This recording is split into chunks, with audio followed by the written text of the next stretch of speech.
welcome back to Cthulhu Death May Die. Alright, we're having Ariel going first. She's sitting in here. She's 1-2 spaces away from this lovely little cultist. And she has pumped her marksmanship up to the max. It says you may perform 1 free attack per turn against a target not in your space. But she also says you may attack 1 additional space away, 2 spaces away. 1-2 spaces away, no line of sight in the game. Perfect. So she ricochets off the wall, I guess, and shooting at the cultist. Alright, I'm going to zoom down here. We're going to get out the dice tray. She will be rolling 3 green dice and 3 black dice. And this could be her free attack. Alright, she's going to try and pop off this cultist. So we'll roll that right here. Oh yeah, we can see that. So 3 green dice, 3 black dice. And let's go ahead and see what she gets. And, oh my goodness, and not even any sanity hits. I love it. 1, 2, 3, 4 hits. Oh, the cultist is so out of here. It's not even funny. All right, we want to make sure she's in this gate location at the end of her turn. So she basically has 3 actions remaining because, yeah. She even has a free reroll per turn, but we're not going to worry about that immediately. Heal a wounded unit in return. She's not wounded. Alright, so for her second action, then she'll go 1-2, which means she'll move to the blue gate. For her third, that was her first of 3 actions. For her second action, she'll take a rest action. Yeah, why not? She'll go ahead and rest, get her stress all the way back. She has 1 action remaining. She's going to give it up, though, because she wants to remain at the blue gate. We've got Fatima at the yellow gate. If we get Cthulhu advancing, we're going to disrupt the ritual. So we are on now in the turn order to drawing the Mythos card. It's the Mythos card time. We've got 2 symbols and we get the Sleeper Awakens. If there are 2 or more relay spaces adjacent to each other, well, there happen to be 1, 2, and they are adjacent to each other. At the end of the turn, advance Cthulhu on the track as if there were 3. Cool, so we get to advance, which is exactly what we want. Awesome. Okay, that was drawing the Mythos card. Now is investigate or fight. While she gets to investigate, she's in a safe space. So, wow, investigating once again. What else can she pick up? Or the lost dog. Good boy. You may claim the golden retriever or discard it and immediately perform a free trade action as if you were on any space on the board. What does she get? The golden retriever. While you have it, gain a level of swiftness. Oh, absolutely. Just taking the golden retriever and giving her a health. And don't even need to take any stress. Just you may claim the golden retriever. Cool. All right, let's do that for her. Alright, not going to lie, that's pretty awesome. So no stress involved. She gets the golden retriever. She does get a level of swiftness. So they both have swiftness and they both have stealth now. And the swiftness is when you run, you may move an additional space. Wow, as long as she has Goldie the dog. Wow, these things are going really well. Okay, that was investigate or fight. Now it's resolve, end of turn, and we know what's going to happen. Cthulhu is going to advance. Alright, Cthulhu advances. So he's going to move here. However, we've disrupted the ritual as well. But I do believe we have to do all the Cthulhu advances stuff first. Then we disrupt the ritual. And then we have Elder One end of turn effects. So I'm going to make sure I try and do this in the right order. Okay, the first thing we do is when Cthulhu advances, put a relay token on your space. If there's already one there, blah, blah, blah. Summon a cultist on each relay space. Move the star spawn 1 towards you. If it's not there, summon it on the blue gate. Oh boy, I forgot about that. All right, let's get that set up, and then we got to do the rest of this. All right, let me see if I get this all figured out. A relay token on her space, which is right here. A cultist on each relay space, which will be here, here, and here. Right. Put a cultist, move the star spawn a space towards you. If it's not there, put it on the blue gate. Well, yee. Oh boy. All right, we have Ariel is now in here with the cultist, the star spawn, and it's all not. That's not great. Yes. Now we also have, when the Elder One advances, each guard moves one space toward the nearest investigator. See, 1, 2, 3, 1, 2, 3, 4. So all of these guards are going to move here, which is not going to matter here in a second. And if they're in the space, they drop their artifacts, blah, blah, blah, but they're not going to. And now we have Disrupted the Ritual. Overload. So yeah, next up, so that was check the Mythos. We've advanced Cthulhu. Check the Elder One summoning. We have Disrupted the Ritual. It says, overload 2 normal gates simultaneously when the Elder One advances. And how you do that, we have Fatima, the yellow gate with 2 artifacts. We have Ariel at the blue gate, 2 artifacts. Boom! The ritual has been defeated, or has been disrupted, which means, oh boy, maybe this is not good. I don't know. Okay, so that's the stage 1. There's nothing here. So basically we have stage 1 Cthulhu. Cthulhu is now going to come onto the board when revealed, and he's got 12, and he rolls, oh boy. Summon Cthulhu into your space. Each enemy in a relay space moves 1 space towards you. So Cthulhu comes out here with a star spawn. Wow, we got a star spawn, a cultist. Oh, wow.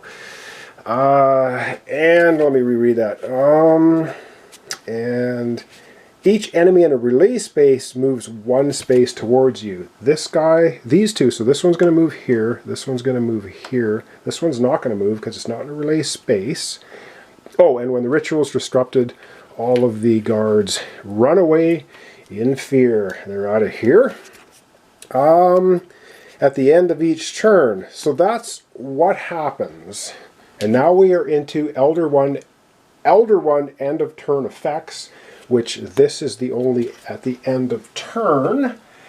Yes, it is. This is the only at end of turn. Okay, so at the end of each turn, put a relay token in Cthulhu's space. Oh dear. If there's already a token, put it in the nearest space that doesn't have one.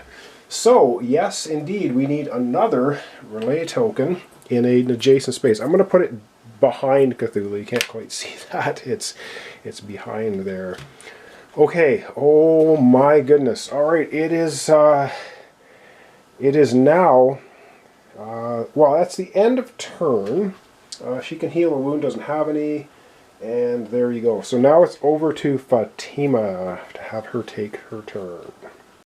Okay, so we are going to have Fatima move, and she's going to drag all the cultists with her, I think. She does have a stealth, which means she can stealth them, but she's not going to. She's going to go 1, and she can move 5 because she has swiftness add an additional to your space, and the artifact gives her +1 on her run, so she can move a total of 5 spaces, which isn't quite enough to get in with Cthulhu the Star Spawn, but we don't really want them to do that currently, so we're going to go 1, 2, 3, 4, 5. She's going to park herself there, and all of the cultists will then, of course, be chasing after her. Why is she doing that? Well, because now she's going to go all ragey on the cultists' butts. She's going to be using the pistol, the shotgun. So she will be rolling 4 green dice, 3 black dice, and she can divvy up her wounds any way she likes. So let's readjust the camera and get rolling some dice. So for her second action, she will be doing some ragey stuff against the cultists. So she's going to use the shotgun pistol, and she will be rolling 4 green, 3 black, and she gets to just divvy up the wounds any way she wants. We're looking for a total of 6 hits to completely take out all 3 cultists. Can we get 6 hits? We get 1. Oh dear. 1 and 2 tentacles. This counts. Any star counts as a hit for her. Wow, that's 2, so she can only take out 1 cultist with her first attack. I wonder if she should just suck it up and go for another. You know, she's going to spend, hang on, she'll spend 1 stress to re-roll 1 of these tentacles. So that's her first stress spent, and that's a blank. And you know what? She'll spend 1 more stress to roll the other tentacle. And she still gets a tentacle. All right, so we're going to kill 1 cultist. That was her, basically her second action, and she takes 1 sanity hit. And yes, the guards would move towards her, but guess what? The guards have all run away, so that doesn't matter. One sanity hit. She has one action remaining. She will attack the two cultists again. Same dice pool. Okay, same dice pool. 4 dice, 3 black, 4 green, 3 black. And now she's looking for 4 hits. And, oh man, now she gets all the hits that she could possibly... 1, 2, 3, 4, 5, 6... Oh, I don't like all those tentacles, though. Let's, she's gonna, well, hang on. She's gonna level, oh no, she's got 2 she can do. You know what? Alright, let's do this. So, for 1 stress, she's gonna re-roll 1 of the tentacles. And she gets a star, and she's gonna totally max out her stress to re-roll that one. Oh, no! And she has no more stress. So basically she kills the 2 cultists handily, no problem at all.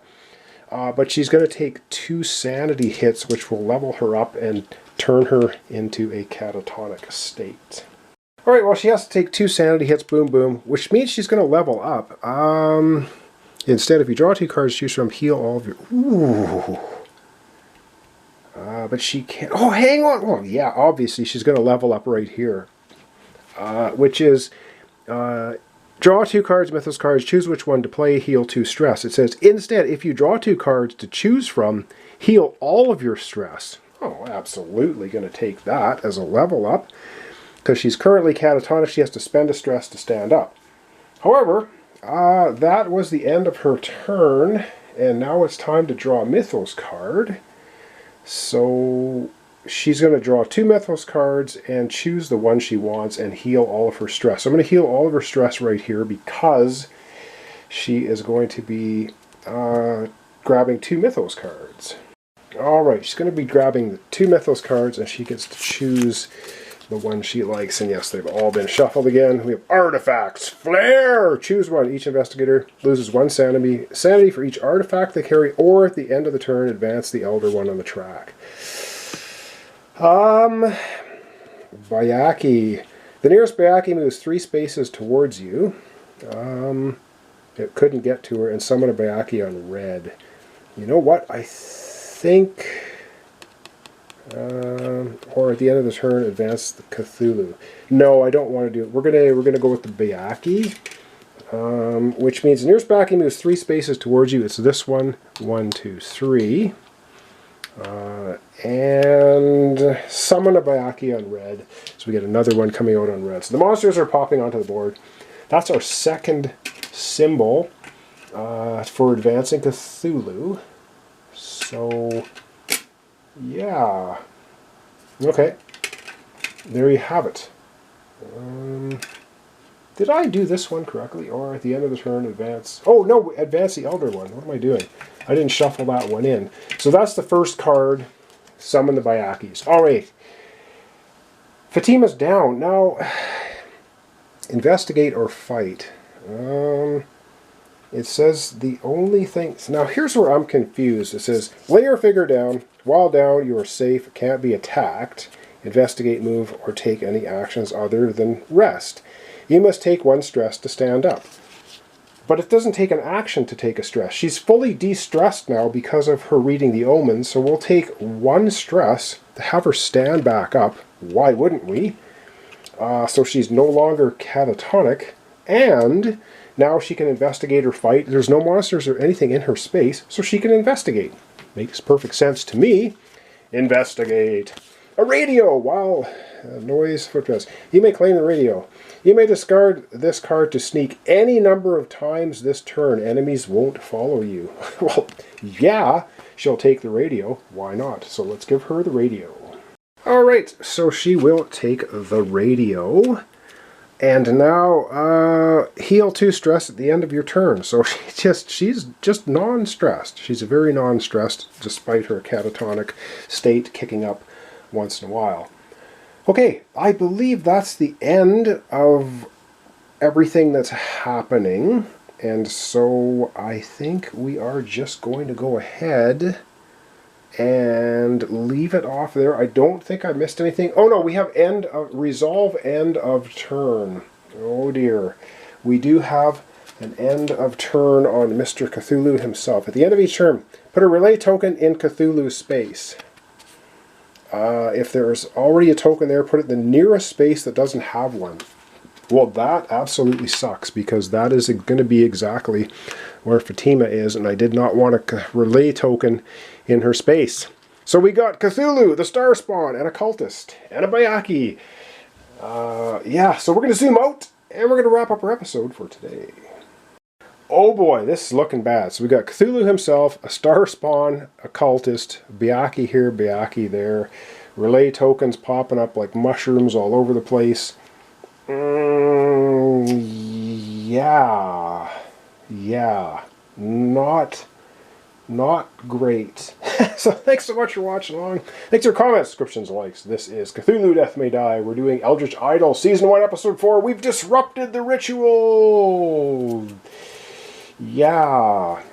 But we have to take Cthulhu down. Basically, we've got to take him down, I believe, 3 times. So he's got stage 1. We've got to hit him for 12, then we've got to hit him for 12, then we've got to hit him for 12. So we basically have to do 36 damage to him total in the next bunch of turns, while trying not to go insane for either of us, or be killed through wounds. Can we do it? I don't know. We'll find out in future episodes. Thanks so much. Hope to see you next time. Continuation, Cthulhu Death May Die.